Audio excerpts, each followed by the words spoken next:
रचा है सृष्टि कुछ प्रभु ने वही तो सृष्टि चला रहे हैं।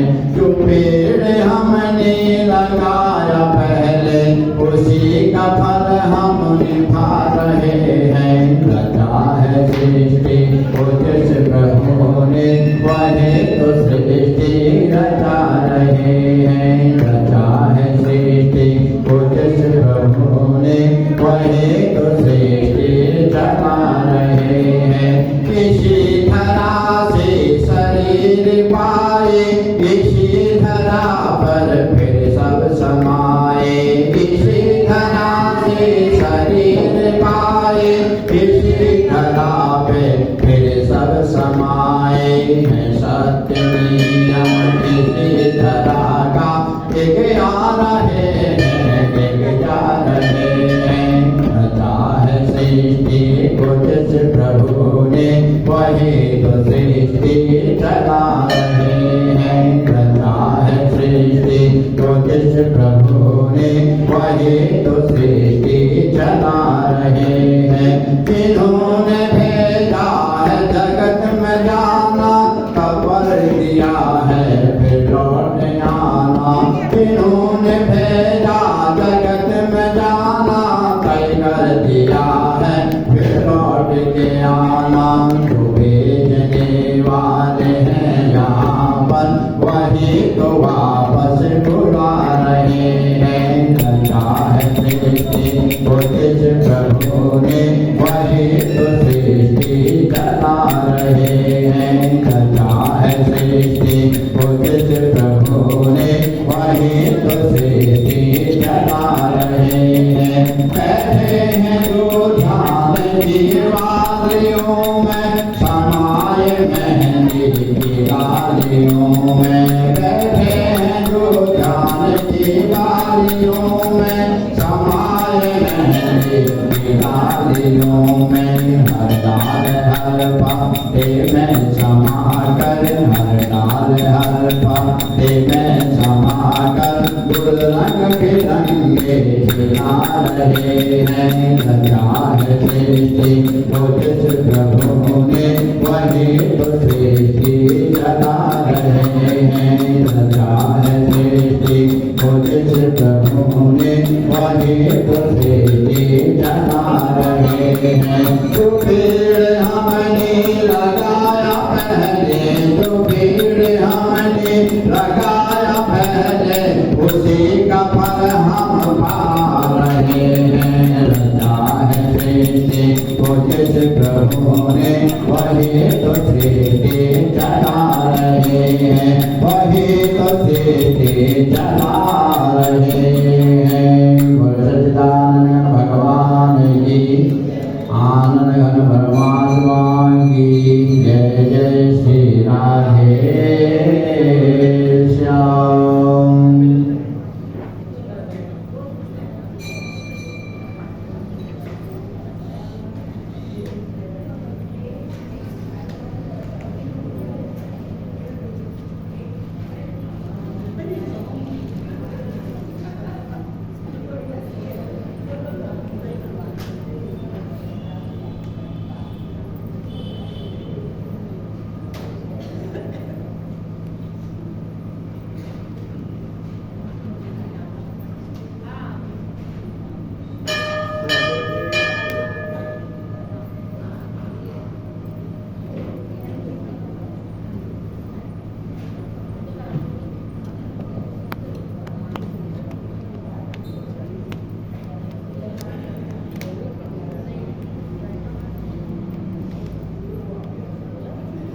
ओम नमो भगवते वासुदेवाय।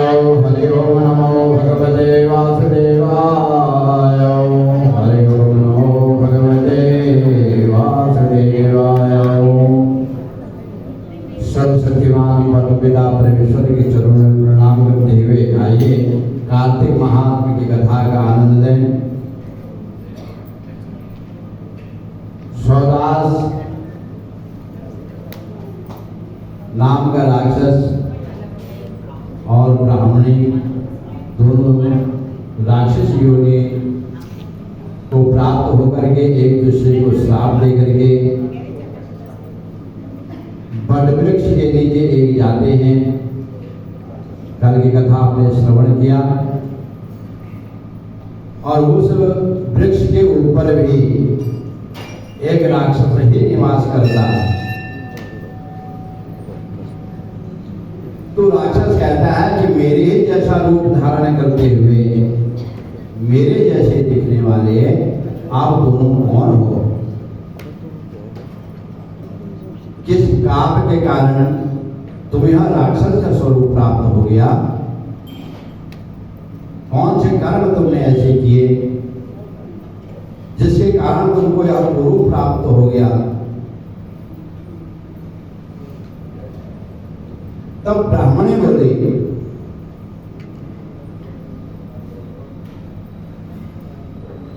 कि हमें यह श्राप जो है मुनि के द्वारा प्राप्त हुआ है। तो स्वदास कहने लगे कष्टम वद महाभागो त्वय वै किं कृतं पुरा सख्युर्ममार्तिहस्तेन तत्सर्वं वर्तुर्महसि। कि हे महाभाग,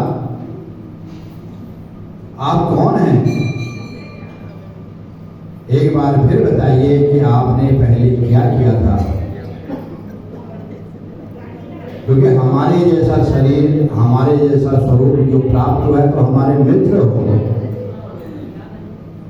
इसलिए मित्र का कर्तव्य होता है कि मित्र के साथ दुराव नहीं करे, यथार्थ बताना चाहिए, सत्य बताना चाहिए, कपट नहीं करना चाहिए। नहीं तो जो मित्र अपने मित्र के साथ कपट करता है तो करोड़ों कल्पों के समान वह नरक में जाता है। करोड़ों कल्प बीत जाते हैं तो वह नरक में जाता है। इसलिए छल कपट करने वाला मित्र इस प्रकार का दुराव उसको नहीं करना चाहिए।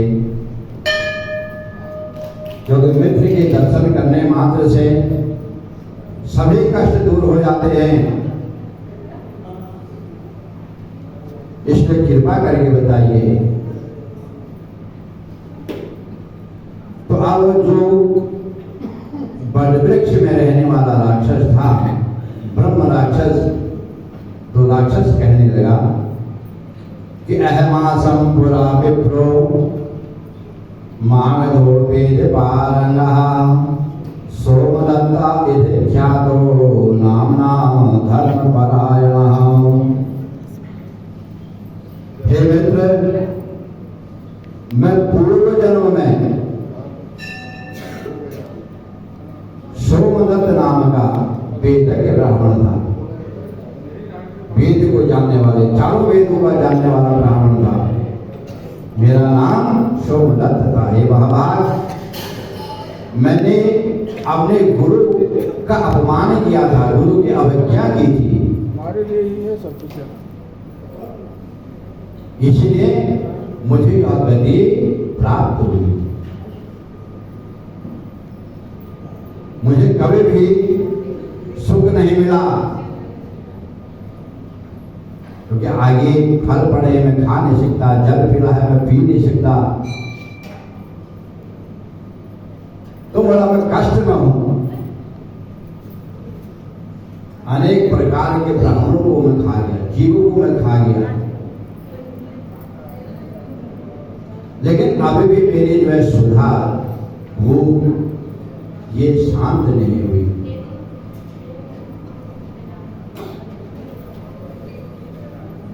क्योंकि गुरु के अपमान करने के द्वारा, उनके श्राप से मेरे मन को अभी जो है शांति नहीं मिल पा रही है। इसलिए अब मैं यही कहूंगा कि कभी भी अपने से श्रेष्ठ जनों का, गुरु का अपमान नहीं करना चाहिए, उनकी अवज्ञा नहीं करनी चाहिए।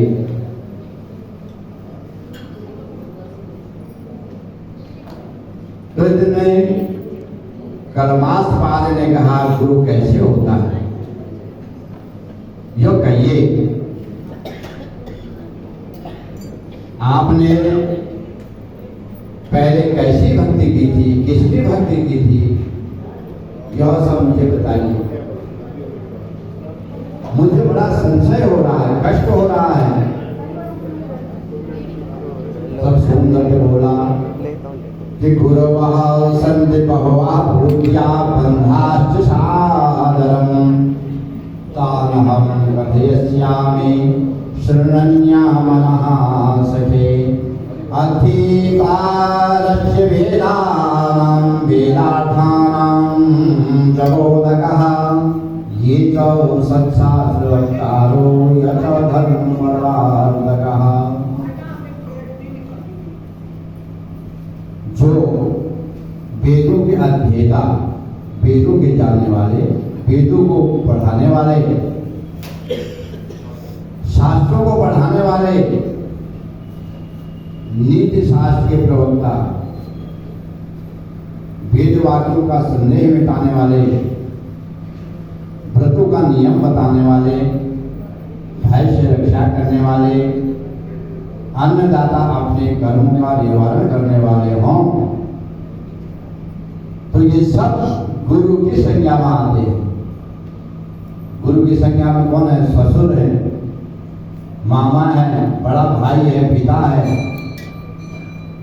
जन्म से मृत्यु तक कर्म कराने वाला ब्राह्मण है। और जो कथा का सार, कथा के विषय में बताने वाला है, ये सब गुरु ही कहे गए हैं। ये सभी वंदनीय हैं, पूजनीय हैं।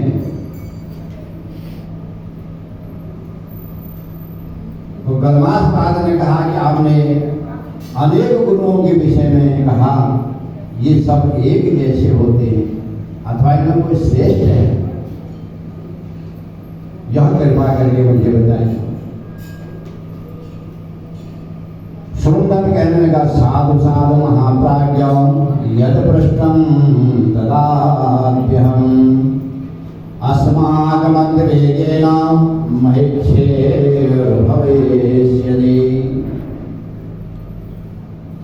हे महाभाग, तुम धन्य हो। साधु साधु महाभाग, तुम धन्य हो, तुम धन्य हो। जो तुमने पूछा है मैं तो बताता हूं, क्योंकि इसमें मेरा ही कल्याण है। यद्यपि हम राक्षसी शरीर को प्राप्त करके भूखे प्यासे हैं, हम परेशान हैं, फिर भी गुरु के महात्म को मैं तुम्हें बताऊंगा।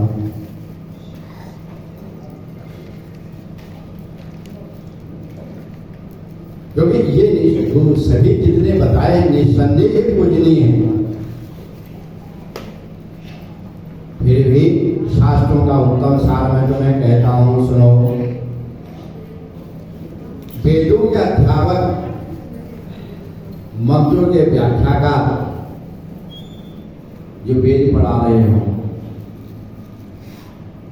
मंत्रों की व्याख्या कर रहे हो, धर्म का उपदेश दे रहे हो, ये सब श्रेष्ठ गुरु कहे गए हैं। हे राजन, इनमें भी परम गुरु के विषय में सुनो। सब शास्त्रों को जानने वाले कहते हैं कि जो देव पूजा के कर्म, देव पूजा के फल का गुप्त मंत्रों को दे, वही परम गुरु है। जो गुरु धर्म शास्त्र पुराणों का उपदेश करे, उन विद्वानों को भी परम गुरु समझना चाहिए। तो हे राजन, जो लोग भक्त युक्त होकर के पुराणों को सुनते हैं, उनकी बुद्धि स्थिर तथा धर्म परायणा होती है। तो कहीं पर भी एक घड़ी आधी से बने याद तुलसी संगत साधु के हरे कोटि अवराज श्रद्धा विश्वास फलम भी।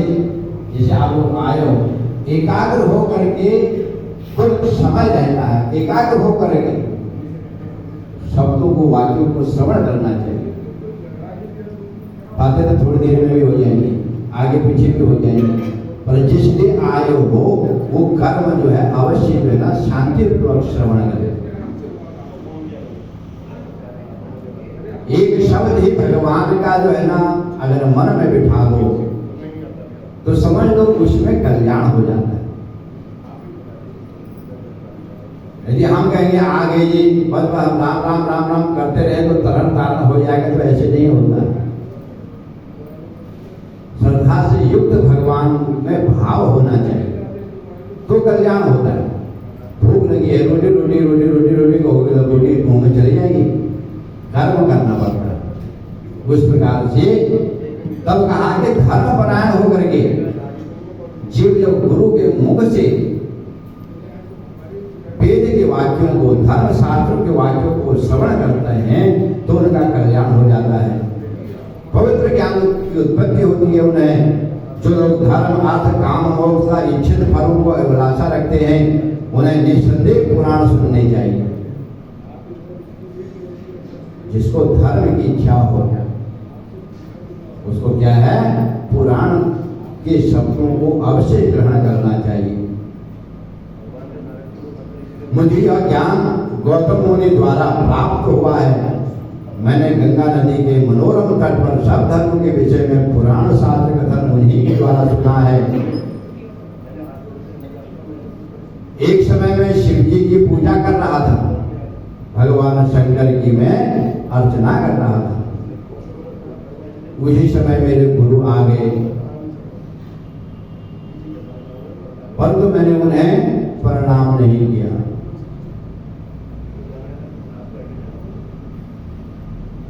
तो तब उन महाबुद्धिमान तेजस्वी शांत स्वभाव वाले गौतम ऋषि ने मुझे धर्म कर्म करते हुए देखकर यह सोचकर प्रसन्नता प्राप्त की, यह मेरे बताए हुए धर्म मार्ग पर चल रहा है। गुरु को बुरा नहीं लगा कि मैंने इनको प्रणाम नहीं किया। सोचा कि मैंने जो सिखाया है चेला जो है ना अच्छा काम कर रहा है।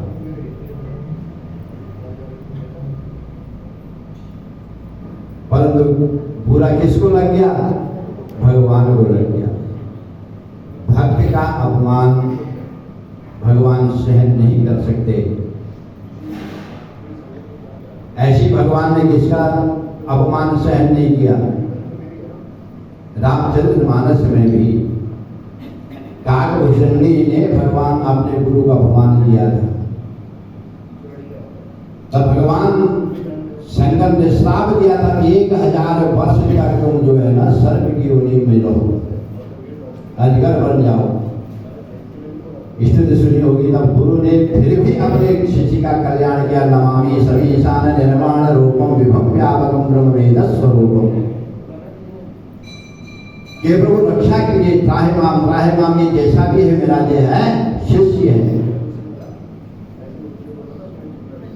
तो वहीं से जन्म लेना मरना सर्प की योनि में बार बार जो है ना, उस प्रकार से तब काकभूषणी जी को भगवान की प्राप्ति बड़ी मुश्किल से हुई, भक्ति प्राप्ति हुई। तो यही यहाँ पर भी गुरु की आज्ञा की तो भगवान शंकर ने मुझे राक्षस बना दिया।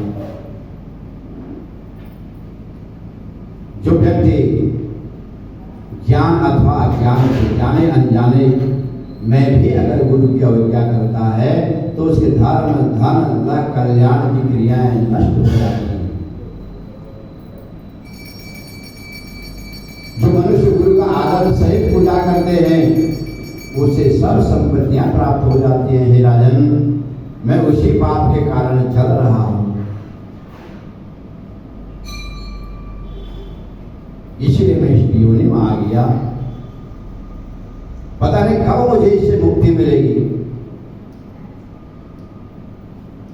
अब इतने में सूर्य जी कहते हैं कि एवं वदति विप्रेन्द्रः पटस्थेऽस्मिन् साचरे धर्मसाध प्रसंगेन तयोः पापं स्वयं गतम् एतस्मिन्नरे प्राप्तः कश्चित् जग्नोति धार्मिकः कलिंगदेश सम्भूतो नाम्ना गर्ग इति श्रुतः। गंगा का महात्म्य कितना श्रेष्ठ होता है। सुनो, कहा कि इतने में उनकी जैसी बातें हो रही थी ना, तभी वहां कर्ण देश के वासी गर्ग नामक एक ब्राह्मण आ पहुंचा। उसके कंधे में गंगा जल था। प्रसन्नतापूर्वक भगवान शंकर के नाम को जप रहा था। अब यह सोच करके ये तो पिशाच और पिशाचिनी हैं, 3 लोग हैं पिशाच के रूप में, तो इन्होंने सोचा कि हमारा भोजन आ गया, अब इसको खाएंगे। लेकिन भगवत नाम की शक्ति के कारण, महादेव के नाम के कारण उसके समीप ही नहीं जा पहुंचे।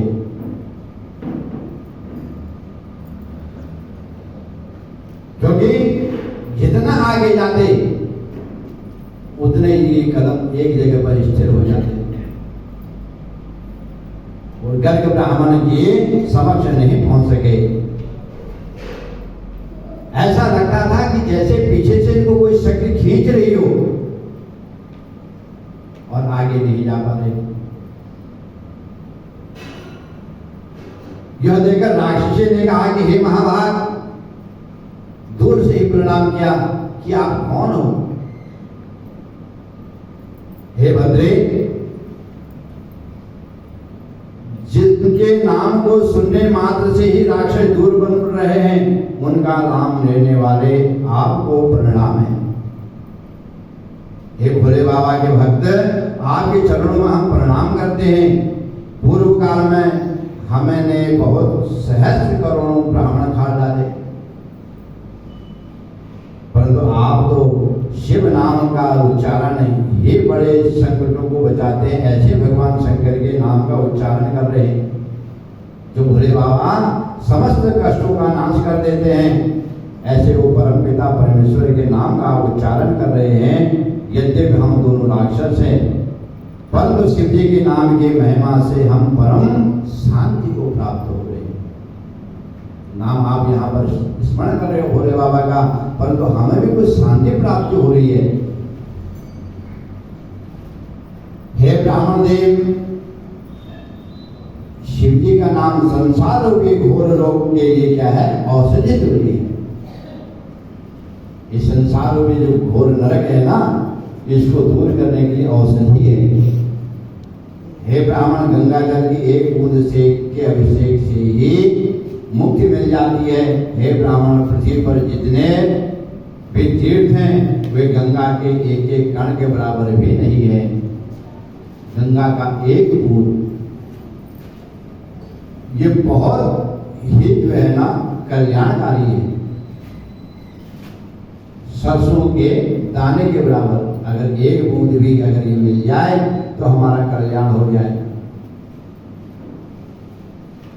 तो पृथिव्याम यानि तीर्थानि पवित्राणि तिलोत्तमः तानि सर्वाणि गंगायाः कर्णस्या समानेव तुलसीदल समामिश्रम् अमपि सर्वसमात्रगं गंगाजलं तु नात्येय कुलानेकविंशतिः। सरसों भर तुलसी दल के मिश्रण से गंगा जल 21 पीढ़ियों को पवित्र कर देती है। अतः हे महाभाग, सर्वशास्त्र की आप गंगा के जल अभिषेक से हम पापियों को भी मुक्त कर दीजिए। सूर्य जी कहते हैं कि इत्याख्यातम राक्षसे गंगा महात्मोत्तमम निसर्ग विस्मयाविष्टो बहुवजत समः। राक्षस द्वारा गंगा जी का श्रेष्ठ महात्मा को सुनकर ब्राह्मण बड़ा आश्चर्यचकित हुए। वे सोचने लगे, जब इन राक्षसों की गंगा जल के प्रति इतनी श्रद्धा है, तब ज्ञानी तथा महापुण्यशाली लोगों के विषय में क्या कहा जाए। तत्पश्चात उन कृपालु ब्राह्मण ने तुलसी जल से मिश्रित गंगा जल उन राक्षसों के ऊपर छिड़क दिया। गंगा जल पड़ते ही उन्होंने राक्षसी शरीर का त्याग कर दिया और देवतुल्य हो गए।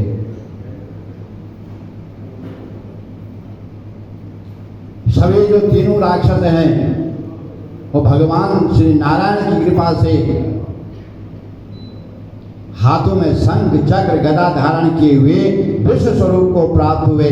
तदुपरांत वह ब्राह्मण भी नामोच्चारण करता हुआ हरि मंदिर में जा पहुंचा तथा कलमसपाद राजा भी अपने पूर्व रूप को प्राप्त हुआ, क्योंकि राजा को श्राप मिला था, तो वो भी अपने जो है ना पूर्व रूप को प्राप्त होकर के अपना अपना राज्य में पहुंच गया। उस समय राजा अपने मन में अनेक प्रकार के विचार करने लगा। अब प्रकट सरस्वती महारानी ने राजा को दुखी जानकर ऐसे धर्मयुक्त वाक्य कहे कि हे राजन, तुम बड़े भाग्यशाली हो, तुम्हें दुख नहीं करना चाहिए। राजभोग समाप्त होने पर तुम्हारा परम कल्याण होगा। हरि भक्ति परायण लोगों के पाप कर्म नष्ट हो जाते हैं, इसमें संदेह नहीं। वे विष्णु परम पद को प्राप्त करते हैं। सब प्राणियों पर दया करने वाले, वेद के मार्ग पर चलने वाले तथा गुरु पूजा परायण लोग परम स्थान को प्राप्त करते हैं, परम गति को प्राप्त करते हैं। तो संशय मत करो, भगवान के नाम का उच्चारण करो, धर्म अर्थ काम मोक्ष के लिए अपना कर्म करो। ऐसे सरस्वती ने कलमसपाद राजा को कहा। राजा बड़ा प्रसन्न हुआ, अपने गुरु का स्मरण करने लगा। गुरुर्ब्रह्मा गुरुर्विष्णु गुरुर्देवो महेश्वरा गुरुर् साक्षात् परब्रह्म तस्मै श्री गुरवे नमः। फिर समस्त तीर्थों गंगा का स्मरण किया, नमस्कार किया। गंगे चैव यमुने चैव गोदावरी सरस्वती नर्मदे सिंधु कावेरी जलेऽस्मिन् सन्निधि गुरु। सब तीर्थों को प्रणाम किया। फिर वह विष्णु भगवान के नाम का जप करता हुआ वाराणसी नगरी को चला गया। वहाँ उसने 6 माह तक गंगा एवं विश्वेश्वर प्रभु के दर्शन कर पापों से निवृत्ति पाई, सब पापों से निवृत्त हो गया। तदुपरांत वह अपने राज्य को लौट आया। वहाँ वशिष्ठ ने उसका अभिषेक किया। फिर सब भोगों को भोग कर संपूर्ण पृथ्वी का पालन करते हुए उससे मोक्ष की प्राप्ति हुई। हे ब्राह्मणों, वाराणसी का विष्णु के गुरु का श्रवण गायन करते हुए गंगा जल पीने वाला मनुष्य मुक्त हो जाता है। हे ब्राह्मणों, आपने गंगा के उत्तम महात्मा को सुना। ब्राह्मण ब्रह्मा विष्णु तथा शिव भी इसकी पार नहीं पा सकते, इसकी महिमा का पार नहीं पा सकते। इनके नाम स्मरण मात्र से करोड़ों महापाप दूर हो जाते हैं, तब मनुष्य ब्रह्म लोक हो जाता है, इसमें संदेह नहीं। जो लोग एक बार भी गंगा स्नान करते हैं वे पाप मुक्त होकर के ब्रह्म लोक को चले जाते हैं। जो लोग श्रद्धा भक्ति पूर्वक इस अध्याय का पाठ करते अथवा सुनते हैं उन्हें भी निश्चित रूप से गंगा स्नान का फल प्राप्त हो जाता है। बोल कार्तिक महात्म्य की जय। कल गोपाष्टमी है, गोपाष्टमी की कथा कल होगी। सभी गायों की पूजा करने के लिए कल अपनी तैयारी कर लेना। बोल विष्णु भगवान की श्रीमन्नारायण नारायण नारायण श्रीमन्नारायण नारायण नारायण भगवान नारायण नारायण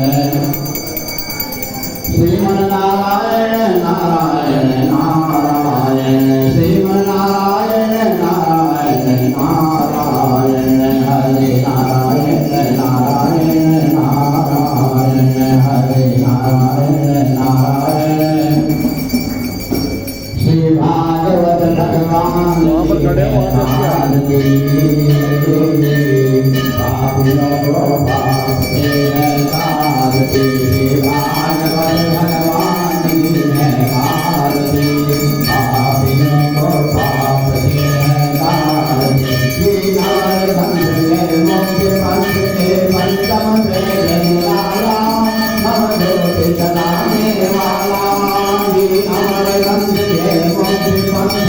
पंचम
भारती पापियों को भागती है भारती सर्वोत्तम करुणावतारम संसारकारं प्रेमहारं सदानंदं लीलारविंदे भवं भवानी शरणं नमामि त्वमेव माता सविता त्वमेव बन्धो जगदा त्वमेव विद्या निर्मलं त्वमेव सर्वं मम देव त्वमेव सर्वं मम देव सर्वे भवन्तु सुखिनः सर्वे सन्तु निरामयाः सर्वे भद्राणि पश्यन्तु मा कश्चित् दुःखभाग् भवेत् आवाहनं न जानामि तवार्चनं पूजां देव जानामि क्षमतां परमेश्वर वरगणपत भगवान की उमामहेश्वर भगवान की अरुणाधीश्वर भगवान की